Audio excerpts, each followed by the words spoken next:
ဒီနေ့ကတော့စာရေးရမ်းဖြစ်နိုင်လို့အတိပတိစာရေးဆိုရင်မဲ့ပေါ့ဗျာကဲလာတူတူလိုက်စားလိုက်အောင်ဗျဒီနေ့ကတော့ reading and writing ဖျားမဲ့နေလေးပေါ့ဗျာတခြားသောဘာသာရေးတဲ့လွယ်ပေါ့ပြောမယ်ဆိုရင်ဘာလို့လဲဆိုတော့ကျွန်တော် tutorial မှာအထက်တက်အခါခါလေ့ကျင့်တာလို့ပေါ့ဗျာကဲဒါတော့နမ်းပြတုတ်လေးပါစားကြပါအောင်မနေ့စာနေ့စာပေါင်းစားလိုက်ပါတယ်နမ်းပြတုတ်ကသိပ်ပြီးစားရတာအဆင်ပြေလို့ဒီမှာကျွန်တော်ထမင်းမဲ့ပြောင်းစားလိုက်တယ်ဒါကတော့အာလူထမင်းနယ်လေးကိုမှအပေါ်ဝတ်သားလေးနဲ့ပါဗျာကဲစားရအောင်ဗျာဒီနေ့ကညနေနဲ့ညနေဝါနဲ့မနက်7:00နာရီမှနှွေးရပေါ့ဗျာအဲ့တော့စားလေးနည်းနည်းပါးပါးနှွေးပြီးပဲလာလိုက်ရပြီးရနဲ့ဘိုက်ကိုအမြန်ဖြည့်စားအောင်ပြန်နှွေးပြီးတော့ဒီမှာဖြည့်ပြီးပါပြီဒီနေ့လည်းအစောဆုံးပဲထွက်ခဲ့တယ်နေတိုင်းအစောဆုံးပဲထွက်နေတော့စားတော့ရမ်းရနေလို့မဟုတ်ဘူးပေါ့ဗျာဒါပေမဲ့ကိုရတဲ့လောက်တော့ဖြည့်ခဲ့ပါတယ်ကဲပြီးပြီဆိုရင်စိတ်ပန်းဖြည့်ရနေနဲ့လှဲတန်းအောင်ရှော့ပင်ထွက်ပါမယ်မုတ်တွေလည်းမစားရတာကြားပြီဆိုတော့လေကဲအဲ့တော့ဒီမှာ CD Mac ကိုရောက်ရှိဟိုကြီးဒီကြီးနဲ့ပေါ့ဗျာကျွန်တော်တကယ်ချင်းကစာအုပ်တွေဝယ်ခြင်းလို့ကျွန်တော်တော့အသိပညာထက်အစာရင်ကပို့ပြီးရေးကြည့်ရဆိုပြီးတော့ဒီမှာမုတ်တွေပဲရွေးထည့်နေလိုက်တော့ဘုံတော့ကအသိပညာရေးပြည့်ပြီးသားဆိုအစာရင်ပဲဖြည့်ဖို့လိုရပါပေါ့ဗျာဒီအေးလေးလည်းတောက်ပါမယ်နောက်ပြီးတော့တော်တော်လေးကို shopping ထွက်လိုက်သေးတယ်ကျွန်တော်ရိုက်တာမရိုက်လာခဲ့ရဒါတော့လှဲတန်း view လေးပါဗျာဒီ view point လေးမှာထိုင်ပြီးတော့ကျွန်တော်ဒီမှာအေးလေးတောက်ပြီးတစ်ခုလေးစားလိုက်အောင်ဒီကတော့နည်းနည်းရှိန်နေပေါ့ဗျာဒီကကွန်းတော့နဲ့ဟောတော့ရေကောင်းတယ်ဆိုလို့ဗျာကျွန်တော်ဒီမှာဝယ်ပြီးတော့ try ကြည့်လိုက်တယ်ကျွန်တော်တကယ်ချင်းတယောက်တစ်ခုပေါ့ဗျာဒီမှာအကြီးကြီးတွေပဲတစ်ခုတော့4500ပေးရတယ်ဗျာသူက mozzarella cheese နဲ့ sausage နဲ့တဝက်စီပေါ့ဗျာကဲဆွဲမယ် cheese ပေါင်ဝင်မှုတော့တော်တော်များရဗျာ cheese ဆိုရင်မှအမြင်နှမ်းလိုက်ကြီးအရှိကြီးထွက်တာတော်တော်အားရတယ်စားရတာကဲဒီမှာကျွန်တော်ရဲ့ manager အနီးကကိုက်ပြပါလိမ့်မယ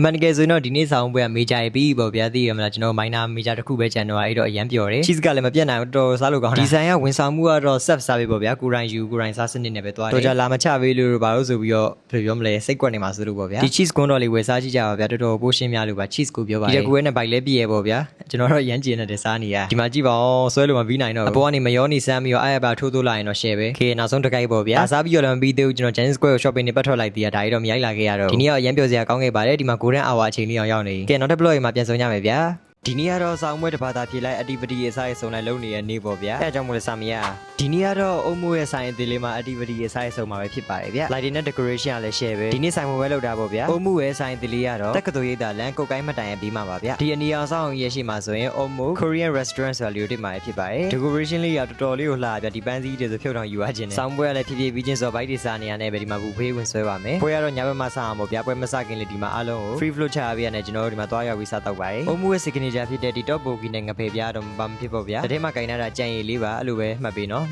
ပွဲကမစားသေးရနဲ့ပဲတောက်လိုက်စားလိုက်တောက်လိုက်စားလိုက်လုပ်နေပါတယ်ကဲပွဲစားတော့မှဆိုအပြင်မှာခဏလေးချိလိုက်ပါအောင်မယ်ပြီးရင်တော့စပြီးအခမ်းအနားဖွင့်နေပေါ့ဗျာဖဲကြိုးတွေဖြတ်ပြီးတော့ဖွင့်လေးပေးလိုက်ပါတယ်ဘူပေါင်းတွေပြန်တော့အငယ်တော့လိုပဲဘူပေါင်းတွေလိုက်ဆွဲချင်နေရတယ်ကဲနောက်ပြီးအောင်မြင်ခြင်းထိမ့်မှတ်နဲ့တူကျွန်တော်တို့ဒီမှာတစ်ခွက်တစ်ဖလားပေါ့ဗျာညကြရင်လည်း game activity ရှိသေးရဲ့ဗျာဒါရင်မတိုင်းမလုပ်ခင်ကျွန်တော်တို့ဒီမှာရင်စားလိုက်ပါအောင်မယ်အခုအုံမွေးဆိုင်သေးလေးမှာကိုရီးယားစားစားရဲ့ပြင် barbecue တွေလည်းစားလို့ရပါတယ်ဗျာပြီးတော့ကျွန်တော်တို့အမှတ်တရလက်ဆောင်လေးပေးရတဲ့ဒီမှာလက်ခံလိုက်ပါသေးတယ် Thank you so much ပါပန်းစီရအရင်ပြော်ရဲပေါ့ဗျာနောက်ပြီးရင်လည်းဘာလို့အောင်မသိတော့ဘူးပန်းနေရရမ်းလာပန်းစီကပန်းစစ်လေးဆိုညှို့ရမအောင်နှမျောမိတာကဲဒါဆိုရင်တော့ဘိုက်တွေရမ်းစားနေပြီတဲ့တော့စပြီးတော့ဆွဲပါတော့မယ်ဒီမှာဆိုရင်တော့အသားရဲ့အစုံခင်းမိရရဲ့ပေါ့ဗျာကျွန်တော်ကြိုက်ဆုံးချက်မဲအကင်းနေဆိုင်ချက်မဲရတော့မပါမဖြစ်ပေါ့ဗျာကဲတော့စပြီးစားပါတော့မယ်လိမ်မာရဲ့သူလေးဆိုအချိုကြီးလေးပဲတောက်လိုက်ပါတယ်နောက်ပြီးရင်တော့ကိုရီးယားဆန်ဆန်လေးအကင်းလေးกินလိုက်ပါမယ် boyfriend material ဘာညာပါမယ်အယောဒီမှာ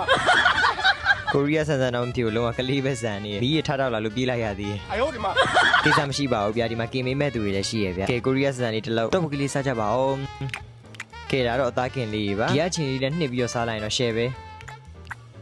kimchi ကိုရီးယားဆန်လေးနောက်တစ်လုံးညောင်း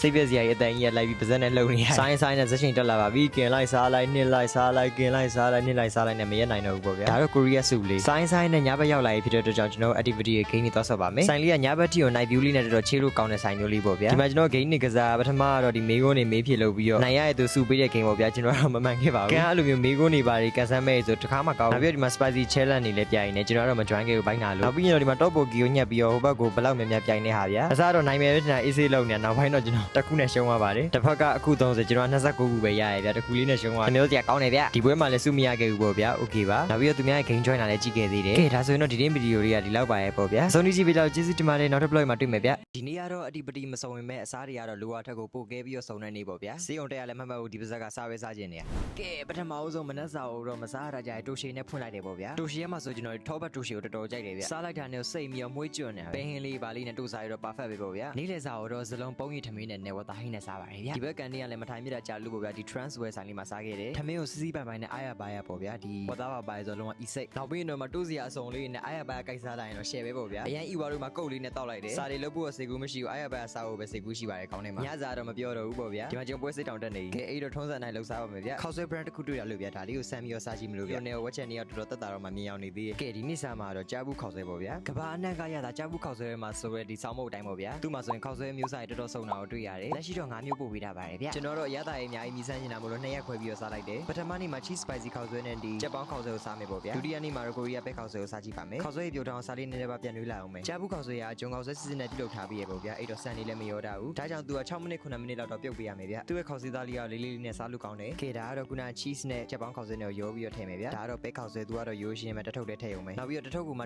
120 gram တော့ပါဝင်တာမလို့တစ်ထုပ်တည်းနဲ့ဘိုက်ဝအောင်စားလို့ရတယ်ငယ်ချင်း3အောင်လောက်စူးစားမှာဆိုကျွန်တော်တို့နှစ်ထုပ်ပြုတ်လိုက်တယ်နောက်ပြီးတော့ဒီ cheese spicy ခောက်ဆွဲမှာပါဝင်တဲ့ cheese smoke တွေဆိုရင်လည်းဒီ New Zealand ကပဲဓာတ်ရိုက်သွင်းထားရဲဆိုတော့သူတို့အာမခံထားရဲဗျပဲခောက်ဆွဲဆိုလဲသူပေးရတဲ့ဈေးတန်းလေးနဲ့ပဲခောက်ဆွဲရတာကိုပေးဆက်နိုင်တယ်ပေါ့ဗျာ cheese spicy ခောက်ဆွဲကနည်းနည်းလေးရောဆက်တယ်ဗျအဲ့တော့ကျွန်တော်ကြဲဥကြိုလေးနဲ့တွဲစားမယ်ကိုရီးယားပဲခောက်ဆွဲတော့9ကြီးကိုကျွန်တော်တွဲစားလိုက်ပါတယ်ဘာတော့မဆိုင်ဘူးဒါပေမဲ့လည်းသူ့တာကိုလိုက်ဖက်ပြီးတော့ကောင်းနေရောပဲအာဟာကျွန်တော်ကြွေးပါတယ်ဆိုင်နဲ့တော့ဆက်ပြီးတော့ပူလာလို့ပေါ့ဗျာ spicy size နဲ့သူတို့တော့ပို့ပြီးတင်တော့လိုက်ရင်ဗျကျွန်တော်တော့တိတ်ပြီးတော့အဆက်မစားနိုင်တော့ဖြည်းဖြည်းချင်းစီစားနေရတယ်စမ်းစားကြည့်ပြီးတော့ကျွန်တော် rating လေးလာပေးကြအောင်ပြုတ်